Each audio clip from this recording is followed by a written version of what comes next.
Hello everyone. So we are discussing previous year questions of the chapter Biodiversity and Conservation and the topic Biodiversity Conservation. In today's session we are going to discuss a long answer type question of 5 marks which was asked in the CBSE Board Delhi Examination 2016. So the question is A part, why should we conserve biodiversity? How can we do it? And B part, explain the importance of biodiversity hotspots and sacred groves. तो बेटा इस question के A part में हमसे पूछा गया है कि हमें बायोडायवर्सिटी को क्यों कंजर्व करना चाहिए और हम ये कैसे कर सकते हैं, और बी पार्ट में हमें बताना है बायोडायवर्सिटी हॉटस्पॉट और सेक्रेट ग्रूव्स की importance. So let's check the answer. तो बेटा बायोडायवर्सिटी को कंजर्व करने के बहुत सारे रीजंस है, उनमें से कुछ डायरेक्ट हैं कुछ इनडायरेक्ट हैं. तो इन रीजंस को हमने ब्रॉडली 3 ग्रुप्स में कैटेगराइज कर दिया है: narrowly utilitarian reasons, broadly utilitarian reasons and ethical reasons. तो बेटा जो नैरोली यूटिलिटेरियन रीजंस होते हैं वो एम्फेसाइज करते हैं डायरेक्ट बेनिफिट्स पे जो हम बायोडायवर्सिटी से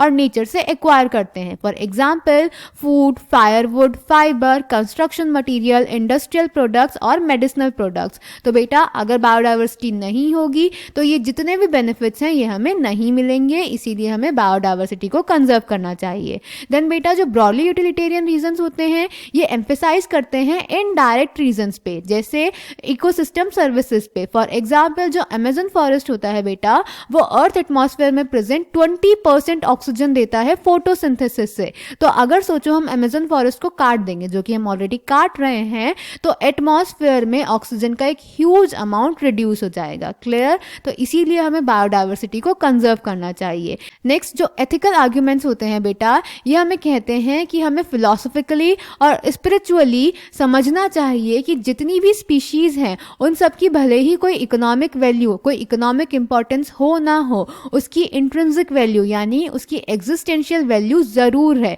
तो इसीलिए हमें हर स्पीशीज़ को कंजर्व करना चाहिए. ऑल्सो अगर बायोडायवर्सिटी लॉस हो जाएगी तो जो आने वाली जनरेशन है वो इतनी वाइड बायोडायवर्सिटी को नहीं देख पाएंगी. तो इसीलिए ये हमारी मॉरल ड्यूटी है अपनी बायोलॉजिकल लेगेसी को आने वाली जनरेशन्स को पास करना. क्लियर?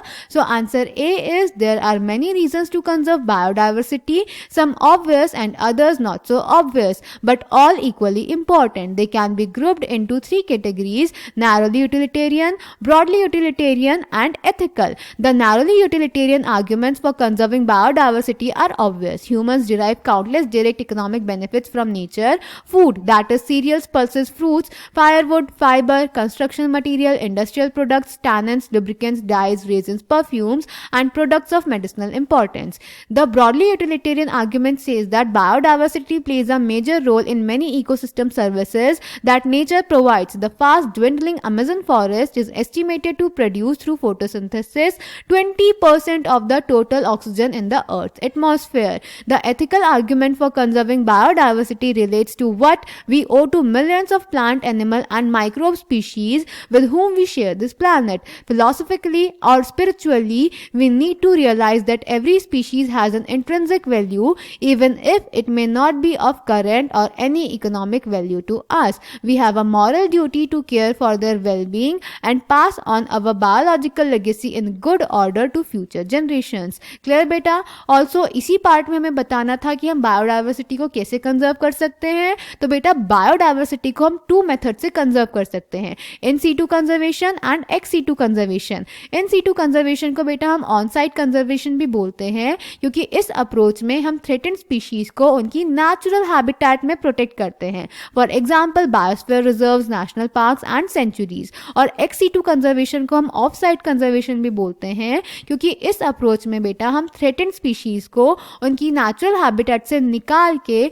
दूसरी जगह पे स्पेशल कंडीशंस में स्पेशल केयर के साथ कंजर्व करते हैं. For example zoological parks, botanical gardens and wildlife safari parks. Clear? So the answer is we can conserve the biodiversity in the following ways: in situ conservation, on-site conservation. In this approach, threatened animals and plants are conserved in their natural habitat. Example: biosphere reserves, national parks and sanctuaries. Ex situ conservation, off-site conservation. In this approach, threatened animals and plants are taken out from their natural habitat and placed in special setting where they can be protected and given special care. Example: zoological parks, botanical gardens and wildlife safari parks. Clear बेटा? Then B part में हमें बताना था biodiversity hotspots और sacred groups की importance, तो बेटा biodiversity hotspots वो एरिया होते हैं जहाँ पे हाई स्पीशीज रिचनेस होता है, यानी उनमें बहुत सारी स्पीशीज रहती हैं। तो अगर हम ऐसे एरियाज को प्रोटेक्ट करते हैं तो हम बहुत सारी स्पीशीज का कंजर्वेशन कर सकते हैं। ऑल्सो बेटा जो अभी 6th मास एक्सटिंक्शन चल रहा है उसको भी हम रिड्यूस कर सकते हैं 30% से, जो कि एक अच्छा खासा अमाउंट है। क्लियर?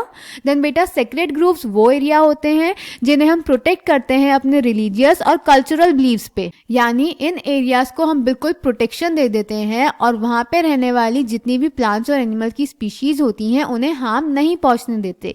तो इस तरह से हम बहुत सारी स्पीशीज का कंजर्वेशन करते हैं सेक्रेड ग्रुप्स में। क्लियर?